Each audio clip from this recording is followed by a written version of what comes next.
স্বতন্ত্রর চোখে পরিস্থিতিটা আসলে কেমন? আমরা বড় দুই জোটের অবস্থা শুনলাম, যদিও আমরা জামায়াতের কাছে যাব কিছুক্ষণ। আপনি একটু বলবেন যে স্বতন্ত্র হয়ে আপনি কি দেখছেন ভোটের মাঠের অবস্থা, যে ভোট এবং ভোটারের এই নিরাপত্তা পাহারা দেওয়ার মতো পরিস্থিতি কি তৈরি হয়েছে কিনা? আপনাকে ধন্যবাদ, আমাদের সমালোচকদের ধন্যবাদ এবং যারা শুনছেন তাদেরকে শুভেচ্ছা। প্রথমত আমরা স্বতন্ত্র, তো আমাদের জায়গাটা হয়তো একটু বেশি খারাপ, কারণ আমরা বাংলাদেশের সংস্কারের রাজনীতিটা খুব দৃঢ়ভাবে করতে চাইছি। তো আমরা ধরেন খুব অনেক বেশি অবিচারেরও শিকার হচ্ছি। আমাদের যে হাসিনার সরকার ধরেন আমাদের নিবন্ধন দেয় না, এই সরকারও দেয় না। আদালতের নির্দেশনা থাকার পরেও ধরেন আমাদের নিবন্ধন দেয়। আমরা ধরেন আমাদের প্রার্থীরা কোথাও নির্বাচন করার সিদ্ধান্ত নেন, কেবলমাত্র একটা জায়গায়, যেমন আমি যে জায়গায় আমার বাড়ি, এই বাজিতপুর কিশোরগঞ্জ 5-এ আমরা নির্বাচন করতে আসছি।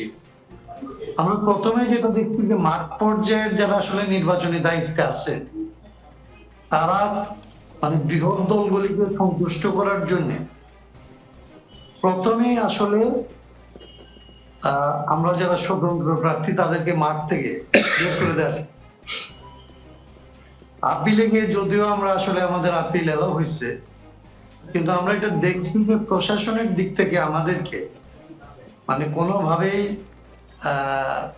নির্বাচনে যে আমরা আপি আমাদের যে প্রার্থীতা আছে, আমরা যে প্রতিদ্বন্দ্বিতা করতেছি, সেই জায়গাটায় কোনোভাবেই তারা আমাদেরকে আসলে কাউন্ট করছেন না, আমাদেরকে বিবেচনায় নিচ্ছেন।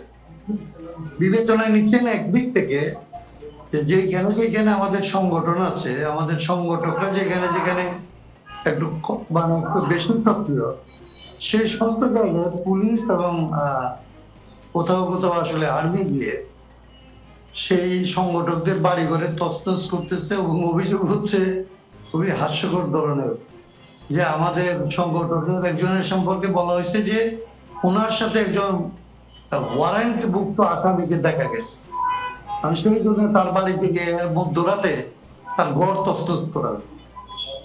এইগুলি হচ্ছে ধরেন আমরা যেটা দেখি যে প্রশাসনের হয়তো ধরেন সরকার এই দলগুলি যে নিজেরা এটা করতেছে কিনা আমি জানি না, কিন্তু প্রশাসনের এগুলিকে বাড়তি উদ্যোগ মনে হয়, যে তারা যাদেরকে ইনকামবেন্ট গভর্নমেন্ট মনে করতেছে, যাদেরকে মনে করছে গভর্নমেন্ট কিংবা ধরেন অপোজিশন, এদের মধ্যে আসলে ভারসাম্য এবং এদের বুটবুকে থাকার জন্য খামোকায় ধরেন আমাদের মতো স্বতন্ত্র প্রার্থী হিসাবে মাঠে আছে, এদেরকে আসলে একটা ডিস্টারবেন্স মনে করতেছে, মাঠ থেকে ধরে বের করে দেওয়ার চেষ্টা করতেছে কিংবা আসলে উপেক্ষা করতেছে।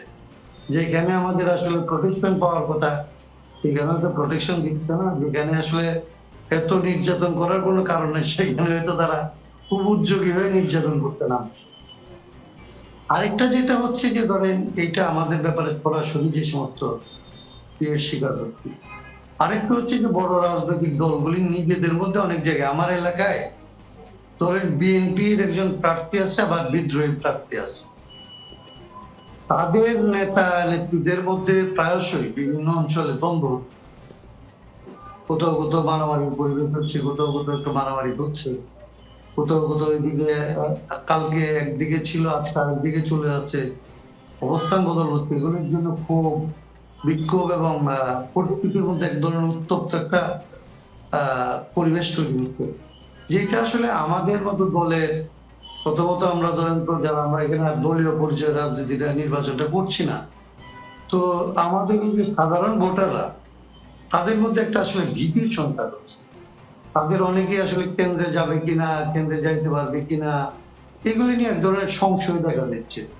আরেকটা বড় রকমের উপদ্রব হচ্ছে যে ওনাদের টাকা পয়সা, ওনারা সমানে এত কোটি টাকা খরচ করবে, তত কোটি টাকা খরচ করবে, একে কিনে নিচ্ছে, ওকে কিনে নিচ্ছে, ভোটার কিনে নিচ্ছে, মানে এই রকমের একটা আবহ তৈরি হয়েছে যে আপনি যদি আসলে নির্বাচন কমিশনের আইনের ভেতরে থেকে নির্বাচন করতে চান, তাহলে আসলে আপনি নির্বাচন কোনোভাবেই আপনি আসেন, আপনি দৃশ্যমানই হতে পারেন।